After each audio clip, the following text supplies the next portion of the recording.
for the second part of our two-part and weekly weekend Q&A. Ask me anything about social studies, history, geopolitics, past and present, geography, the humanities, and all things having to do more with the liberal arts. We will be answering all of your questions for the next hour or so, bringing you quality content and friendly neighborhood history as we do 24/7, 365, or 366. Obviously, we have long-form content that drops every Monday and Friday at 8 p.m. Eastern Standard Time, as well as daily short content and these live streams.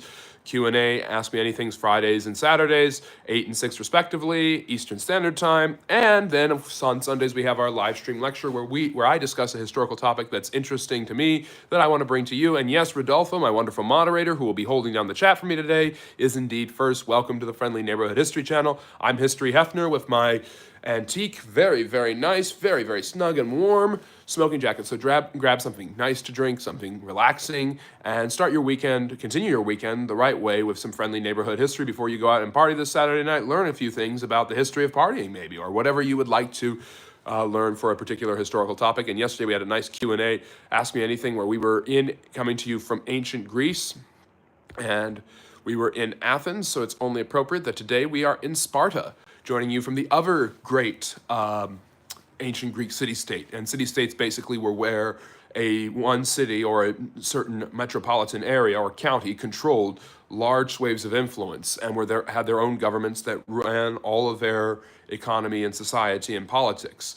And of course, that's the case in Athens, Sparta, Thebes, Delphi, Crete, the island, Minos, the island, Mycenae, Corinth, these extremely important cities all throughout Greece that were extremely influential in their history. And perhaps the two most famous ones were indeed Athens and Sparta, with Athens being more of the artistic, literary scene, more cosmopolitan, and Sparta being one of the most militaristic and aggressive societies and cities in human history, with a very, very rugged ethical code that they followed and enforced that led them to be one of the most dominant forces militarily in human history, even for being a city-state in ancient Greece.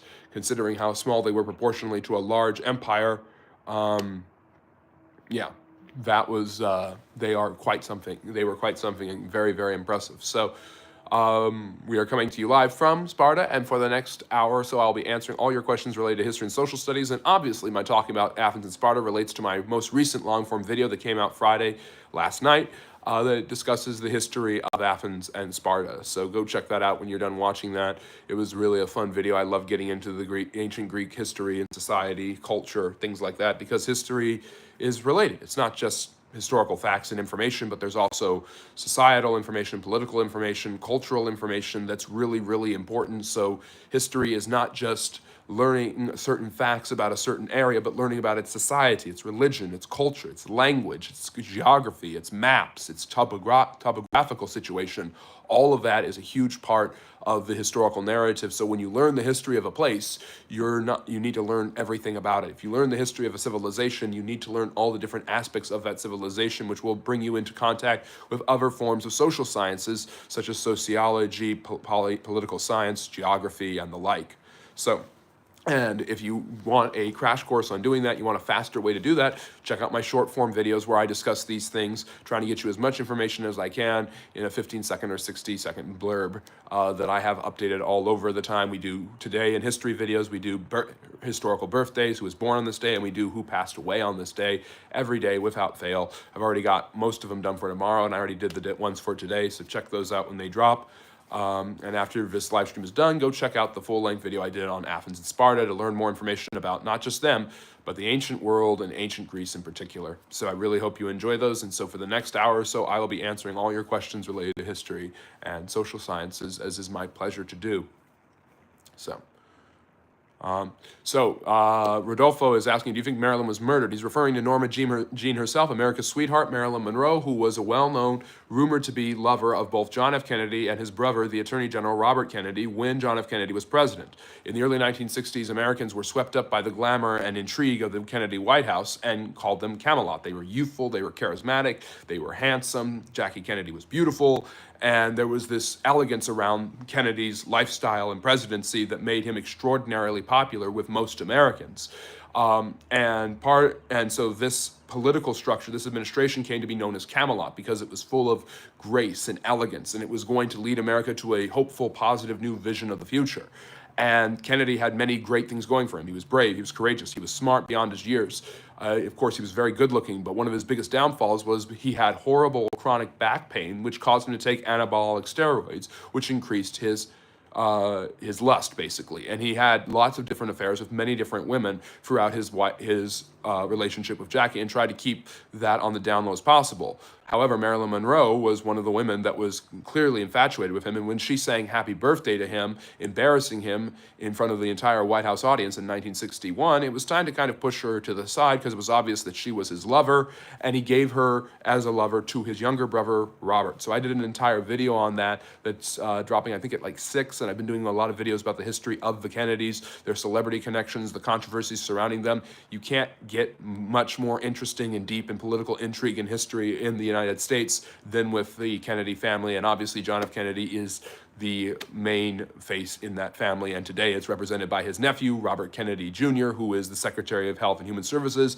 under another equally controversial presidency, that being the second term of Donald Trump that just started. So anyways, yes, so there is a rumor that has gone along that after that Marilyn was pregnant with Robert Kennedy's baby, and instead of aborting it, she was going to release information about her affairs that were always being rumored about with the Kennedys, and her inside information about the White House, and the Kennedys had her poisoned because of this, which is probably not true. She died of a barbiturate overdose in 1962 at just the age of 36, 1 year before John F. Kennedy himself was, of course, horrifyingly assassinated in Dallas, and 6 years before his brother Robert was also assassinated while running for president to fill his brother's shoes in 1968 at the Hilton Hotel in Los Angeles after winning the California Democratic primary.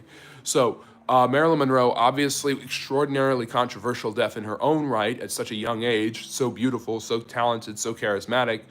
In all likelihood, no, she probably wasn't murdered. I don't think the Kennedys had something to do with it, but it's one of those long-lasting gossip and rumor things. It has never been exactly historically confirmed that Marilyn Monroe had an affair with both Kennedy brothers, but it's very possible. Their father, Joseph P. Kennedy, who brought the family to political dominance by being a bootlegger, a rich businessman, a heavy Democratic investor, and the ambassador to Great Britain on the eve of World War II, a very quintessential part of Franklin Roosevelt's dignitary staff, had an affair with the actress Gloria Swanson in the early 30s. So the sons copied the father in that regard.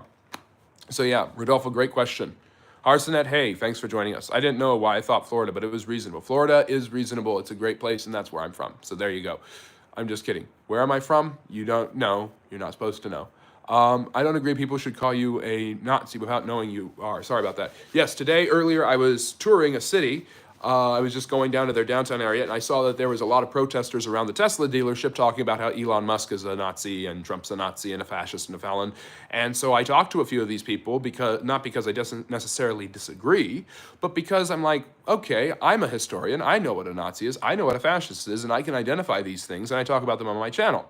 Ironically, I just got a video removed from YouTube because apparently I was praising the Nazis, which is absolutely absurd and ridiculous, and I did not do at all, just by simply pointing out the historical reality that the Germans were willing to let the British and Americans go in World War III and turn all their attention to fighting the Russians or the Soviets after France dropped out of the war in 1940, before America was even officially involved in the conflict. So that apparently was me advocating white supremacist ideas, which is bogus, ridiculous, and false. Then I get that followed up by this week. I go and I'm hanging out at today I'm walking around this local city. I'm hanging out in their downtown Old Town section, and there's a bunch of protesters outside the local Tesla with signs about Trump being a fascist and Musk being a fascist and a felon. So I'm talking to a few of them, and I'm asking them questions. And I walk past them, and I'm crossing the street with one of the protesters coming the other way, and he's holding up a sign that says, Musk is a fascist. And so I just had to say it. I just was crossing. I'm like, nice sign. What is a fascist? And he looks at me and he goes, and I'm like, you're going to call someone a fascist, which is one of the worst things you can call someone. You better know what it is. Same thing with a Nazi. He's like, it's like a Nazi. And then I kind of pulled out the card that I was trolling, and I was like, okay, what's a Nazi? And him and the woman he was with started laughing at me. And he said, well, you probably are. And I'm like, little old me, I just asked a simple question. So you have every right to protest. You have every right to believe that people are fascist, Nazis, alt-right, whatever horrifying insult you want to give to them. But you don't deserve to be you don't get to be historically ignorant, not when History Heffner himself is around, not when you're talking to a historian. So it was extraordinarily interesting that nobody wanted to talk and actually learn what they just know what a Nazi is, because they don't know what a Nazi is, but they know that Trump is a Nazi. So that was a fascinating encounter to me, and it's very interesting to me that liberals have not minded, Democrats in this country, the United States, have not minded when billionaires support their candidates, like Bill Gates and George Soros, but they mind when a billionaire supports Donald Trump and is actually out in the open about what he wants to do with the government. Elon Musk, who was obviously not elected to be in his position, which has caused a lot of controversy. So it was a very interesting encounter. Now, I'm not saying they're wrong. I made a quick video about it. I was praising their ability to protest and to make these signs because we live in a country that has the First Amendment. If we lived in a truly fascist society and Trump was starting to create a Nazi regime, these people would be would start to feel the pressure on them very soon. That isn't what's happening. People are still allowed to speak freely, and that's something that you're not going to see in Nazi Germany, fascist Italy, fascist Argentina, or any of these places that the United States fought or kept in power because they weren't communists. I also saw a video today where somebody said that Hitler couldn't have possibly been a socialist because he put communists in camps, and I'm like, Stalin killed Trotsky, Lev Kamenev, and Bukharin. This guy doesn't know anything about communist history. So communists, socialists, left-wingers, far left, tend to fight a lot with themselves. Same thing with the far right, and and today pushed me more and more towards the idea of a horseshoe, that the two sides are not left wing and right wing, but come together. They horseshoe around. The far left and the far right are actually not that different in many cases. So anyways, I'm ranting, but that was what happened to me today, so I had to make a video about it and talk about it, because twice this week I've been accused, one by YouTube and one by some random guy who doesn't know history, even though he was much older than I am and probably should have studied it in school at some point, that I am a fascist. And if you don't know anything about the history of fascism, don't make a sign that actually calls someone a fascist. I made a video about this a few months ago. Everyone I don't like politically is a fascist. Trump does this. Trump's opponents do it a lot. But they don't know what a fascist actually is. They don't know what fascism is. They think it's Nazism, and it is and it isn't. And by the way, they don't even know what Nazism is either, for that matter. I'm a historian. I know exactly what's wrong with all of these ideologies and all of these ideas. They're authoritarian. That's the bottom line. And of course, that means that the government controls a huge amount of somebody's life and what they are doing. That's not really what's happening with a Department of Government Efficiency. That just doesn't sit right with me, that could be a possibility. But even so, there you go. So that's what happened with me today. So I have twice this week, one by YouTube and one by a guy who doesn't know anything about history.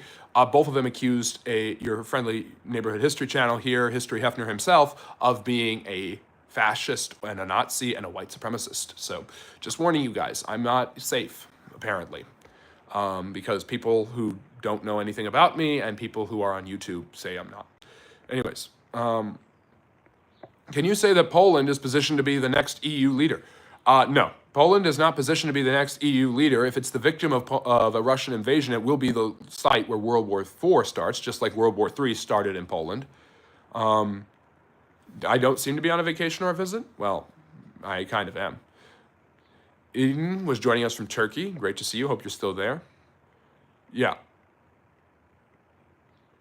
Yeah, I saw that video too. I made that video, and there's nothing pro-Nazi. I don't say anything good about Nazis. I don't like Nazis. I've made videos about them. I made a video this is for Holocaust Memorial Day, when a lot of historians don't know what that is, and a lot of people on the street, like the guy I talked to today, don't know what Holocaust Memorial Day is. It's January 27th. I think it's January 27th, when we celebrate or commemorate all of those who were lost in the Shoah, the destruction of human life by the Nazis. I've danced, I was like, later on, I was like, I'm a Nazi. I wonder if the rabbis that I've danced with in synagogues would think that I'm a Nazi. People these days have no idea what things mean anymore. Words are thrown around like candy. Yes, Words have meaning, words have power, and words have history, which is why I talk about linguistics, I talk about language, I talk about all of these things. And I wrote an article recently on my Substack where you can read more of my content about how words have power. And one of the biggest things that have power, for instance, our Spartan friends had the lambda, which is an arc-like symbol that some of their senior officers put on their shields that represented the ancient name of their city and the region of their city.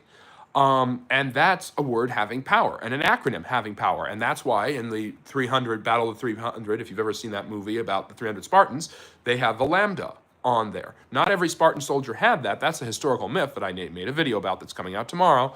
But the truth of the matter is the lambda is a word and it has significant meaning. And I talked about this in an article. The Byzantine Empire was never called the Byzantine Empire. It's a word that's reapplied. So, sup, Running Man? Great to see you. Speaking of Nazis, do you think that the Duke and Duchess of Windsor were Nazis? The Duke and Duchess of Windsor? Which Duke and Duchess of Windsor? You're gonna have to be a little more specific. You are tall, same height as... Yeah, I try to be tall. I drank all my milk when I was a baby. I love YouTube. I am eternally grateful for YouTube, I'll tell you that, because the truth of the matter is, I mean, without YouTube, I wouldn't be able to do this. I wouldn't know all of you wonderful people, and I wouldn't have spent the last year of my life really just learning so much about history, so much more than I even knew before, which was already a lot, to become as brilliant as a historian as I possibly could, and to be with all of you wonderful people. So I owe YouTube a debt of gratitude. We're getting closer and closer to monetization. I don't want this to trip it up, but the truth of the matter is, what happened today and what happened with that video? Hogwash. Explain the California Gold Rush. All right, let's get back to, the abdicated ones. Rodolfo's asking. Yes, so I'm going to get to the Gold Rush, but I'm going to finish up with the Nazis really fast. So Edward VIII comes to the British throne in 1936. He's the son of George V, who was the king who navigated Britain through World War II, which you call World War I, but I consider it the Second World War because the 7 Years' War, we all know in the Friendly Neighborhood History channel, is the First World War. And I'm making my long-form video next Friday about that. My next long-form video on Monday will be about summarizing the kings and queens of England in one sentence or less, just like I just did with the U.S. presidents. So go check out that video when you're done with this if you like learning U.S. history. But anyways, the truth of the matter is Edward VIII, who's one of the worst kings ever, comes to the throne and definitely sympathizes with the Third Reich, but he sympathizes even more with Wallace Simpson, an American divorcee, which is a totally unheard of idea of a king marrying a divorcee, especially in the strictly conservative Anglican things, and marrying an American, no less. But he's infatuated with her. He's known for his philandering. She's older than him, yet they strike up an affair. And by December of that year, he abdicates, leaving it to his brother, George VI, who is the same king from the movie The King's Speech, who oversaw Britain during World War III. So, yeah, they had Nazi sympathies, but I think they lived in Paris, which would have meant that soon after that, they lived in Vichy, France during World War III. So, yeah, I would say they were Nazi-light or Nazi-like, yeah. Not, I mean, that's even worse than marrying a divorcee, obviously. Are blacks the original Europeans? We're talking a little bit about that, I suppose. Not necessarily, I wouldn't say that. Explain the California Gold Rush. Okay, so the California Gold Rush, 1848, right as the Mexican-American War is ending, where the United States takes possession of California, there is, I forget the name of the guy, I think he was a Swedish or Swiss immigrant, and he discovers gold at Sutter's Mill in Northern California, near where San Francisco is today. And yes, Vlogs, I did answer your question, I hope, and yes, I know.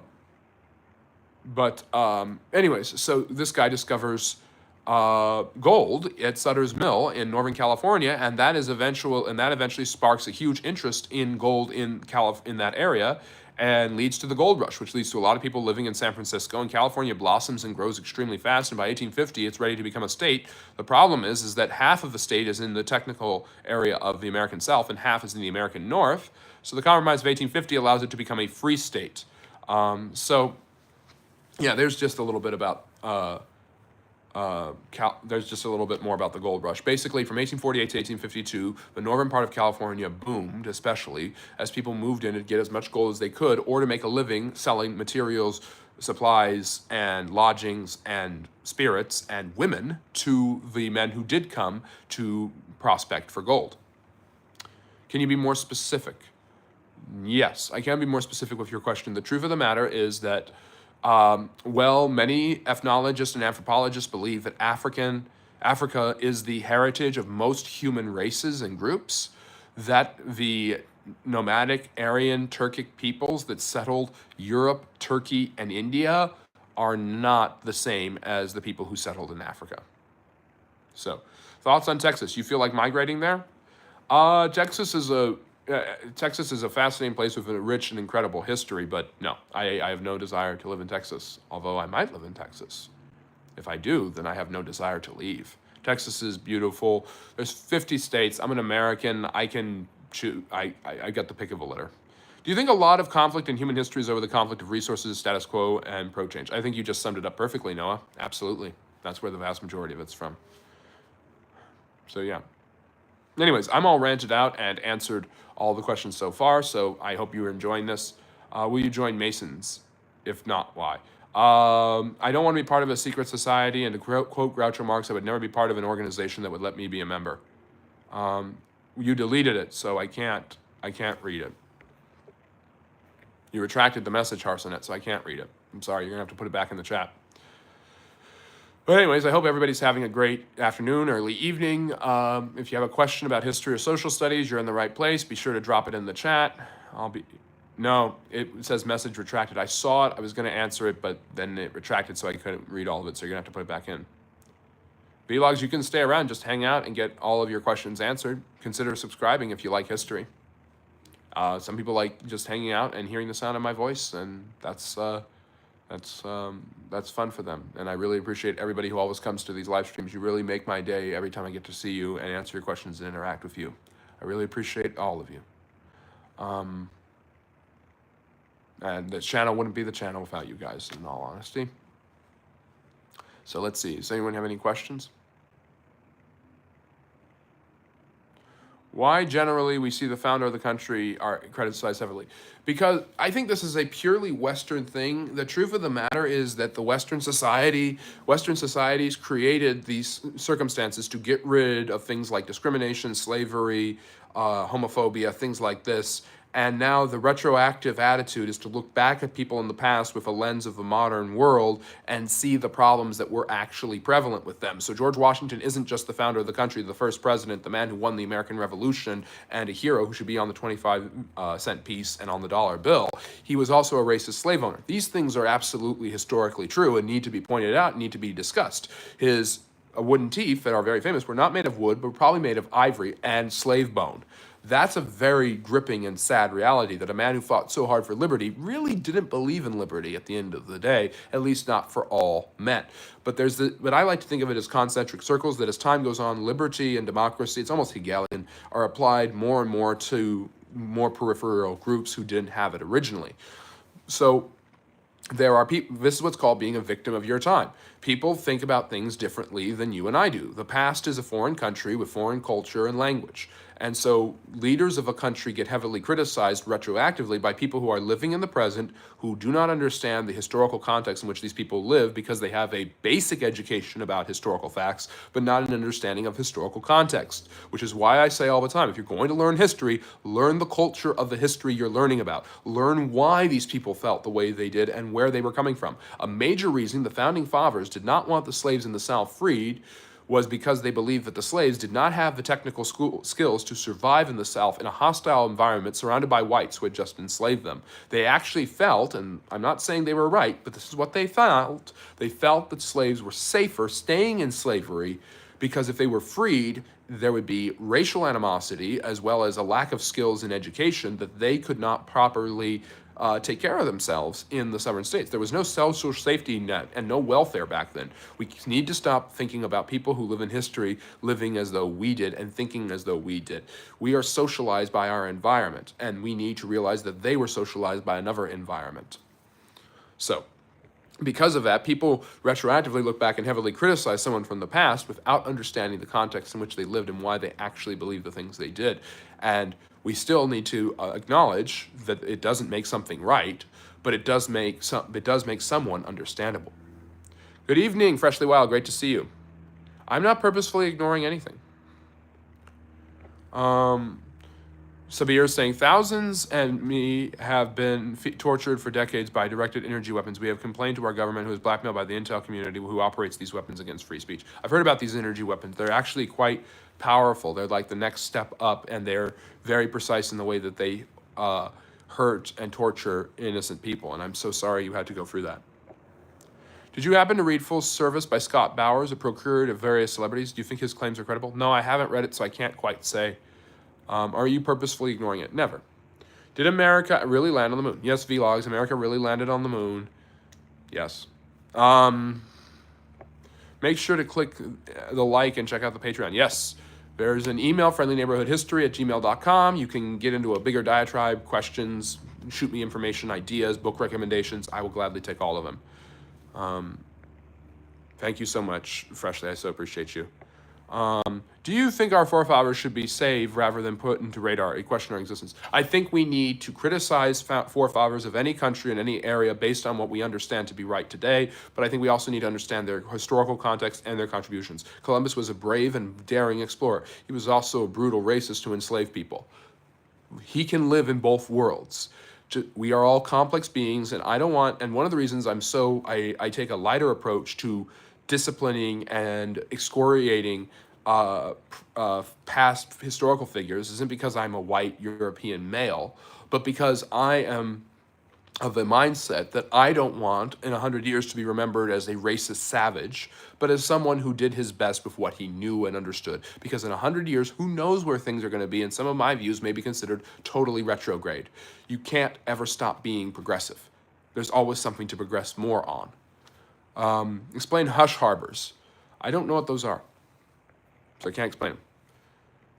And is NASA at money grab? Well, now it is, and now it's being given a run for its money with SpaceX kind of taking up the reins. Fun fact, USA got the freedom from the UK colonies. In turn, it was the UK colonies. Yep, that's true, definitely. And if Harry were here, he would absolutely agree. Blue Baron, great to see you. Thank you for joining us. Vlogs, how did we lose all the data from moon landing, and why can't Americans go back to the moon? We could go back to the moon, and we have many times. Do not make the Candace Owens argument, because she looked like a fool with Bill Maher. The truth of the matter is the United States has gone back to the moon on several occasions. After one of them almost ended in a terrible cost of life, they stopped that, and they focused more on, rather than endangering humans, especially after the Challenger in 1986, which was an absolute catastrophe, they decided to send up devices, rovers, machines that could survey planets like Mars. So, no one keeps deleting your comment. You might want to rephrase it. Might not be YouTube approved. Blue Baron, yes, European achievements are unbelievable. So are African and Middle Eastern and all of that. How did the first social hierarchy start? It's a fascinating thing to me, all the patterns in history. And one of the most common ones is you hear legends of giants in ancient civilizations, megaliths throughout all of ancient human societies. You see them in every corner. You see a development of mythology that tends towards polytheism. The exception to the rule is monotheism. So whether it's Hinduism, Odinism, or the Greeks or Roman gods, or ancient paganism of the Celtic peoples of northwestern Europe, or the gods of the Mayan and the Olmecs, the truth of the matter is humans gravitate towards polytheistic gods with, the Chinese had this too, Shinto had this as well, where there are multiple gods fighting for dominance over the world. So there are things that just repeat themselves in history, and it doesn't matter where you are, they're there. There are pyramids in Africa, South America, and China. How does that happen? I don't know. Social hierarchy starts in all sorts of civilizations. Perhaps the first and earliest one is the caste system, which is based on the religious beliefs of the Hindus, which create a caste of people, a class, and that continues in India to some extent to this day. Tell your staff to stop deleting. I'm not deleting. No one is deleting the comments. Thank you, Freshly, for doing that. Have you heard of what if Alphist? No, what is that? What do you think about anyone can use internet? Should there be a benchmark? Anyone can use the internet. Anyone should, and everyone should use the internet for good, for learning, for development, for communication, for talking, and for learning things. I think that's extremely important. What is your haircut type? I do a fade with a part on the left side of my body because there's where my cowlick is. You can almost see it sticking up. But I do a fade with a little bit of a wisp in the front. Thank you. Personal question. That's the one I don't mind answering.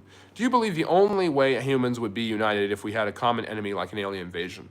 Yes, and we can see that through the fact that humans that were very different united during World War III to fight the Germans. What if a list is a YouTuber who explains the future of the 21st century in modern philosophy, kind of like you? Interesting. I haven't seen him. Vedic period tells about how religious leader, fighters, business, and lower class people. Yep. The Vedas, the Rig Vedas, are some of the most important documents and ancient historical and religious documents in all of human history. But you see stratification of class in ancient Egypt. You see it in Babylon.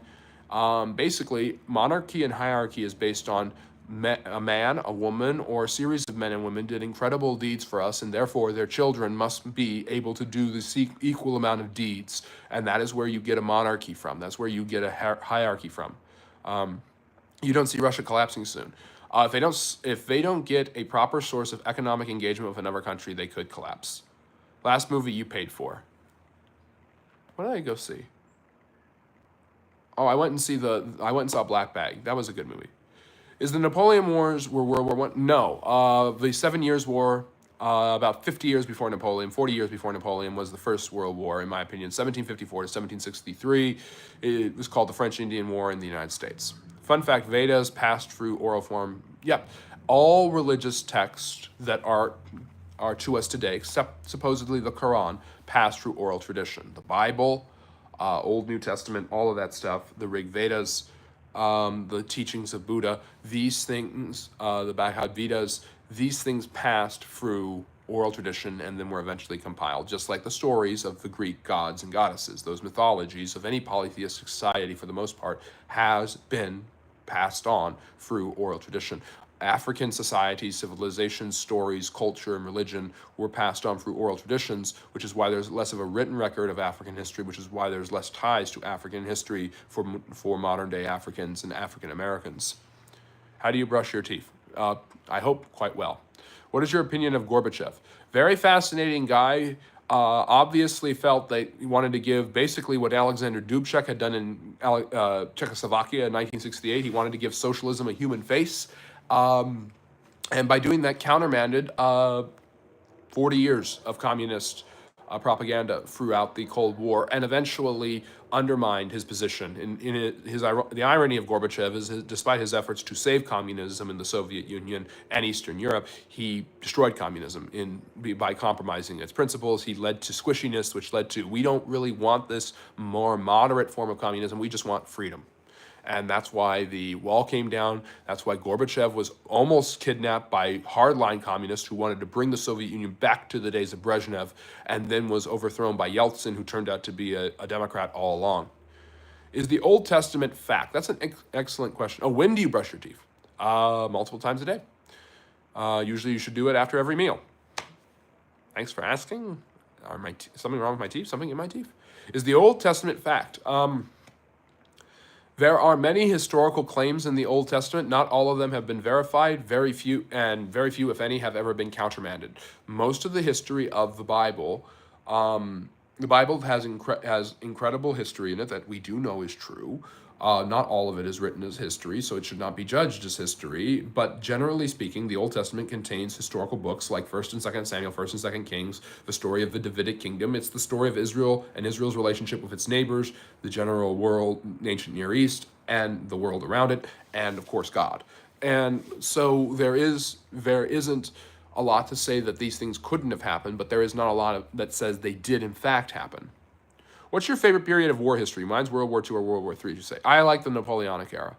I like the 19th century. I like Russia. I like Catherine the Great, that 1700s, 1800s, the Prussians, Frederick the Great, American Revolution. Do you think religion put us into past history like the position of women in Muslim? Religion is a tool. Religion is how humans understand themselves and relate to this life and whatever next one there might or might not be. The truth of the matter is that human beings use religion like any other tool, like culture, like society, like economics, like wealth, like power, either for good or for evil. Religion is just how humans is a way humans communicate, relate to each other, and find unity amongst each other, hoping for something in the future.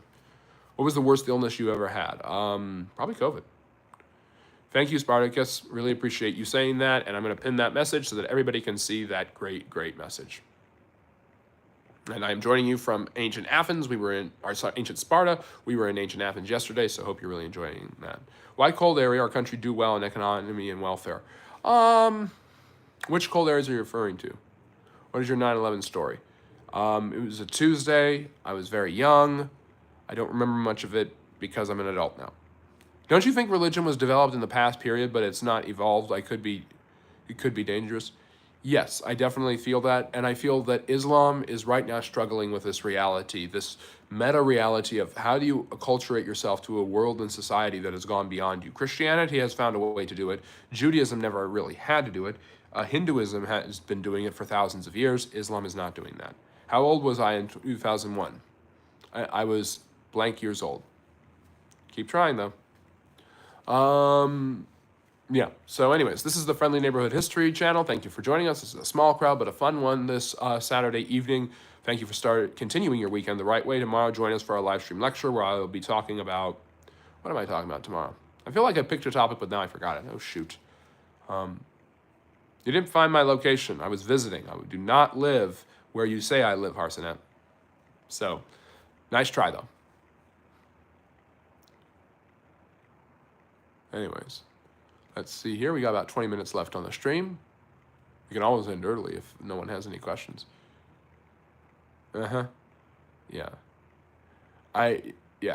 You know, I lie when I straighten up my disposition and keep my eyes focused because no one would believe you if you're lying and looking straight in the eyes. So if I have a tell, it's that tell. Why water or coastal area do well economically? This is why Athens in ancient Greece was so powerful, because sitting on the Aegean Sea and not on the Peloponnesian Isthmus where Corinth and Sparta are, Athens was able to access the Aegean Sea and the Eastern Mediterranean much easier and able to develop they had a maritime need and demand that helped them reach out and create ties to other parts of the ancient Greek and Western Anatolian, which is modern-day Turkey, that world, spreading their ideas, their philosophy, their art, their architecture, their supplies, and their tools through trade, and establishing connections with all sorts of the Greek islands that became known as the Delian League or the Athenian Empire. Yes, I went to college. Harry, hey, good to see you. Is being called black derogatory? People call me white all the time. I don't find it derogatory. If someone prefers for me to call them an African American, I'll call them an African American. I use both on the channel interchangeably because that's common. It's usually you don't say brown to Hispanics. You don't say yellow or whatever pigmentation you would consider that to be for Asians. Those are considered extraordinarily racist. What is your eye color? You should be able to tell my eye color just by looking at these videos. Pause it if you want. Talk about the Sykes-Picot. Sykes-Picot. Remind me what Sykes-Picot was, because that sounds interesting. China isn't communist, it just calls itself communist. It used to be communist. Its government is totalitarian and authoritarian, which is two of the three you need for communism, so. Why do you think only China is doing well in communism, philosophy, or governance? China's economy is not communistic. Its economy has relied on American offshoring and outsourcing and service economy that has been buoyed by the internet, like Amazon and Uber, for instance, and then they've been able to take over the manufacturing responsibilities of the Americans, although that's probably going to change with a lot of hurt and help from Mr. Trump's tariffs. So the Monroe-Pinckney Treaty of 1804, I believe, isn't that with Great Britain? Or is that almost, because it's interesting, Charles Pinckney is one of the three men sent along with Elbridge Gerry, where we get the term gerrymandering, which is named after him, and I'm trying to remember the third guy's name, John Marshall, the future Supreme Court Justice. They are sent to France under John Adams to make a deal about stealing American cargo and ships during their war with the British, which leads to the War of 1812, and that is called, and the French try to bribe them, and won't release their names, so they are known as XYZ. If I'm correct, the Monroe-Pinckney Treaty was with the British. I don't know a huge amount about it. I'd have to be jogged my memory. I know a lot about historical things. I've remembered so much that some things just, I read them and then I forget them. I'm not perfect. Technically, no country can be communist because a part of the definition of communism is there is no state. Yes, which is ironic because in every communist state, there is a state, and it's much bigger and more dominant than the American state or the British state. What do you think was greater than the British Empire or peak USA? Oh, jeez. Peak USA was wealthier and more powerful. Peak Britain had more people under its thumb. What is the Renaissance and why did it happen?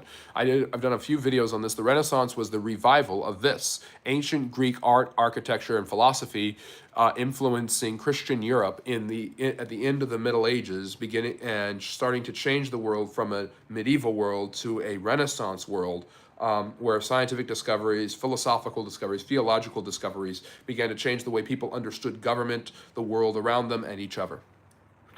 And people started studying the languages of their own natural people, the vernacular language, be it, so Germans, people from the Holy Roman Empire, as it was called then, would speak German, British would speak English, the French would speak French. People started studying their own languages, writing in their own languages, and questioning the moral and philosophical foundations of their societies, like Thomas More, or Darius Erasmus, or Martin Luther. Sykes-Picot, the 1916 secret treaty. Yes, that's basically where the British and the French decided to divide up the Ottoman Empire after the war. Thank you for reminding me. Monroe-Pinckney Treaty aimed to renew the Jay Treaty and address issues like impressment of American sailors. Yep, and it didn't go very far. It didn't work very well. John Jay, the first Supreme Court justice, also involved in this, first Chief Justice of the Supreme Court, definitely one of those treaties that really didn't have much sticking power. Is Winston Churchill polarized leaders? I have an entire video about Winston Churchill. I did an entire live stream, 2 live streams actually. One of them where I was smoking a cigar, talking about the life and legacy of the great man himself, Winston Churchill, who, like I was talking about with many historical figures, is complex and obviously had a lot of problems. But a very fascinating guy overall. He's polarizing because he had racist ideas about non-white peoples. He believed that the British Empire was good for non-white civilizations, that they were worse off without the British. And he diverted rations from India, from the Indian subcontinent, to help the British during the war, which led to the starvation of millions of Indians.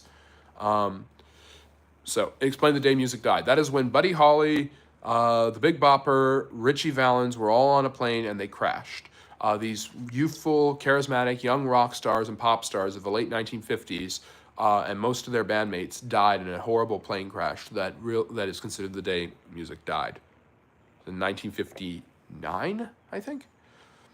Why did Europe treat the Austrian Empire as a world power?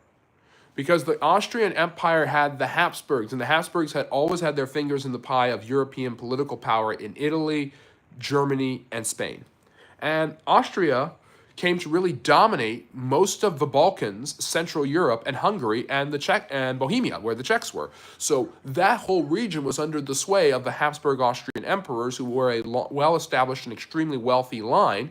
And throughout the 15th, 16th, and 17th century, the Habsburgs controlled more than just Austria. They controlled the Holy Roman Empire and Spain's New World Empire, Charles V, Philip II. These were Spanish kings who were also Habsburg emperors of Austria.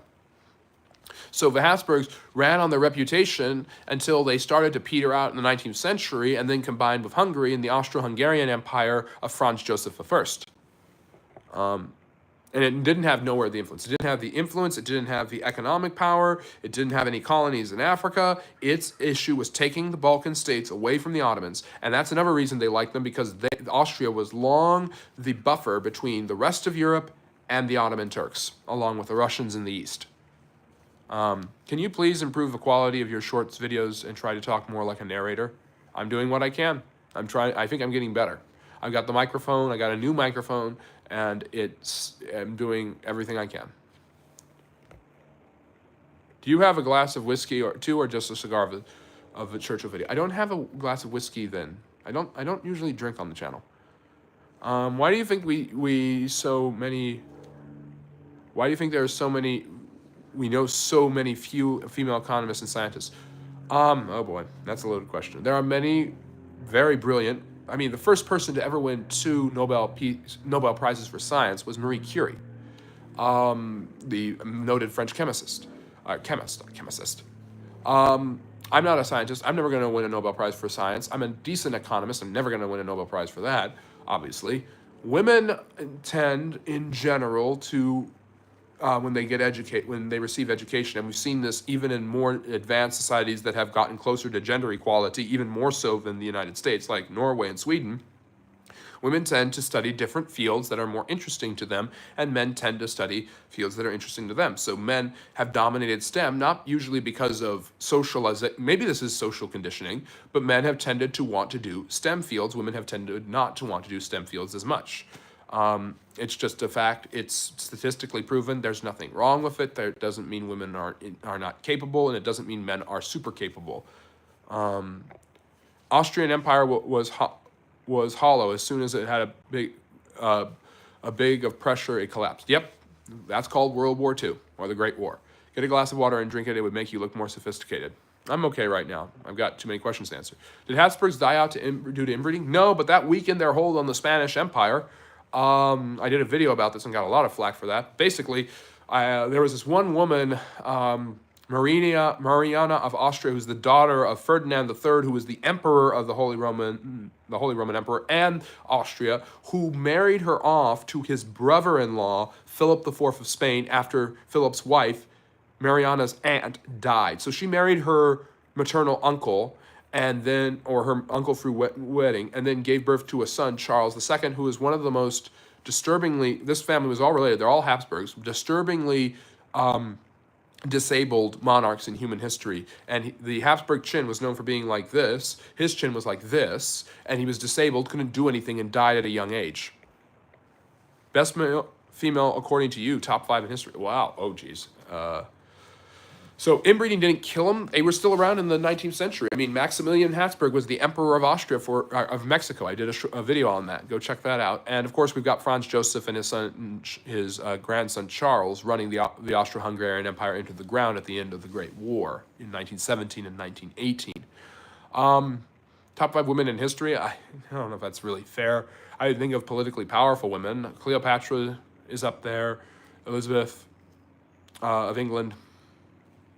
Catherine the Great, the Russian Tsarina. I also think Njinga of Angola is highly underappreciated, and the Empress Wu, the Dowager Empress who started the Boxer Rebellion, very, very powerful, very, very prominent. There have been extremely powerful women, either behind the scenes or in the scenes, that have changed history for the better. The Habsburgs are still going. They've still got the Habsburg chin in the lot. Yep, but they don't have any political power anymore. What budgeting software do you recommend? Budgeting? Not sure. Tell me a joke. I would, but I don't have time to tell you about my whole life. Why did Charles V of Spain retire even though he had a massive empire and could have dominated Europe? It had been working, and he felt he had failed to stop the Protestant revolt as he saw it, the Reformation, so he stepped down, feeling that he had failed as an emperor, despite how rich he had become in the Americas. The Holy Roman Empire had no business calling itself Roman. It was a shame. It started off with Italians in it, so I guess that makes it Roman, but yes. Why do you swallow every time you talk? I didn't know you noticed that. The Holy Roman Empire wasn't even a country. It was the most pointless institution ever. One of them, it was a way of... It's a fascinating geographical question that the Europeans have had to answer on and off for the last 1,500 years. And it really goes back to the Roman Empire. The Romans could never conquer the German people, and the German barbarians were always seen as one of the greatest enemies and adversaries to the Romans, and one of the biggest threats to their survival. So the Europeans themselves carried that legacy with them when France and England and all of these societies were coming about. Germany did not get its own country because Charlemagne conquered those German barbarians, converting them to Christianity, usually by force. And after he died, being a French king, he divided his land equally between his 3 sons, and one took the German area that became the Holy Roman Empire later on. To the east, you have Russia, which is huge. To the south, you have Italy, which is really heavily dominated by Catholicism and the Pope. And then you have the Austrians. So the truth of the matter is, throughout most of European history, over the last 1,000 years, the German question has been a big one. What do we do with this big lump of land with people who all speak the same language that's in the middle of the continent that has way too many resources and way too much manpower and has caused, or has been one of the causes of solution has been huge. The Allies' solution was to divide it and then to politically use it against their opponent. That was their solution then. The question of Germany and its influence on world affairs continues to this day.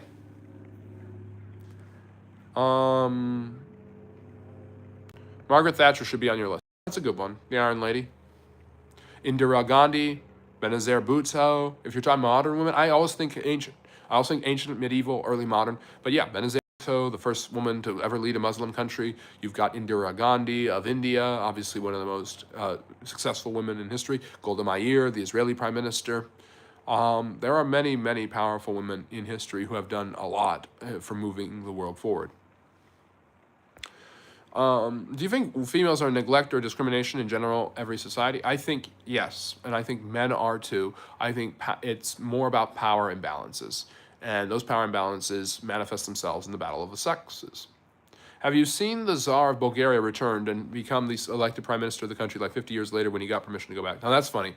By the way, Bulgaria is the first country to ever have an empire with a ruler called a Tsar. Will Trump go down in history? Everyone goes down in history one way or another. Will he go down as good or bad? I have no idea yet. That guy is such a puzzle to me. Why do you always have an injury on your chin? What injury? Trump is massive to the current timeline. Yeah, I would agree with that. Why is there a relationship between states and religion? Noah's asking. No, such good questions. Blue Baron, really appreciate all you guys and your comments and feedback and everything. I mean, at the end of the day, religion has had such a huge cultural impact that people have wanted it to be has affected people's lives so traumatically that they want it to affect every part of society. It's a shame Marcus Aurelius had to put up with Germans and couldn't do as much of philosophy and writings as we would have wanted, and run a peaceful empire. Who knows what kind of incredible things he could have done just running a peaceful empire without having to chase the different barbarian tribes around. You say you like 1800s, but all your facts are 20th century. Well, you've been people ask me questions. This is my Q&A where I answer your questions. Go watch my live stream lecture from last Sunday where I answer talk about all three major American wars in the 19th century. Is it a little weird that it is light out for you when it is night in EST? What? Oh, yeah. Why do you breathe so much? Why do we all breathe so much, man? Isn't that more philosophy than everything? Trump is very polarizing. Harry, can space move faster than light because light is in space, but space is in the universe? So can universe move faster than light? Yes. I don't know. I'm not a scientist. How do you think serfdom affects Russia to this day? Russia is actually very strong that it survived World War II and extended serfdom. Well, extended serfdom in an indirect way through the planned economics of the Soviet Union. But the truth of the matter is, Ross, that serfdom ended in Russia in 1861 and lasted a lot longer there than it did in any other European society, leading to a huge class division that was rampant and ample for warfare and revolution come the distresses of World War II and the Great War in the 1910s. What's the dot in your forehead? Are you Indian? No, but thank you for being racist. Wasn't in Europe there were dangerous combo of religion and states in past? Yes, and everywhere else. And we're seeing it now in the Middle East, what that can do when people take their religious beliefs, hold them as sacred, refuse to listen to other perspectives, and then use the state to accomplish their will. And that can be done with secular societies like the Nazis and the Soviets, and it can be done with religious societies like the Catholic Church in medieval Europe and like Saudi Arabia today. So I'm sorry you're not in a good. Of course Harsinet's in a good mood. He's at the Friendly Neighborhood History channel where we always are in a good mood here. But thank you for asking him.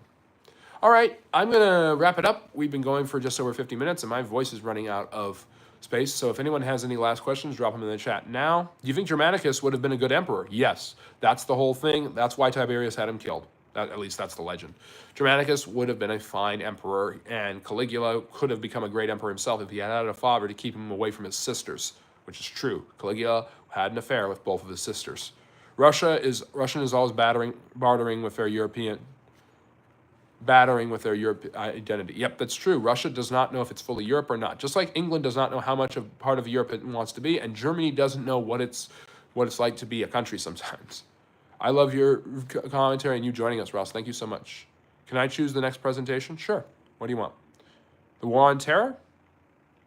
I can do that next Sunday. I'm trying to remember the topic I had for one. And yes, do you think if Caligula had never got his illness, he would have been a good emperor? No. It would have happened one way or another. The guy had so much pent-up rage, anger, aggression, and trauma. Yeah, I don't believe an illness changed him. That's just... He was popular because he wasn't an old fart like Tiberius. That's the real truth of the matter. Do you know enough on the War on Terror? Yeah, I lived it. Sometimes I feel I'm living it with answering all of your personal questions, too. I'm reliving it. So anyways, thank you so much, everyone, for joining us. We will do a last call. Anyone got one final question? And then we are out of here. Thank you so much, everyone, for joining us and spending your Saturday afternoon with us. But is there one last question that I can answer for you now? Thank you for joining us. Good night to you. Who is the most depraved emperor of Rome? You just heard him, Caligula. Incest, making his horse a senator, turning the Roman palace into a brothel. It's either him, Elagabalus, who basically turned himself into a male prostitute, or Nero, who had an affair with his own mother, and then kicked his wife to death. Was Hitler justified? No. Hitler was not justified. The Nazis were evil. Good night. We'll start the way we started it. Do you think Britain should have gave back Hong Kong in 1997? I think the people of Hong Kong might have liked that. Just saying. All right. Take care and have a great evening. I'll see you tomorrow for our live stream lecture with a surprise topic that I'm sure I will remember. And yeah, Britain didn't have a choice there. Good night, everybody. Remember, take care.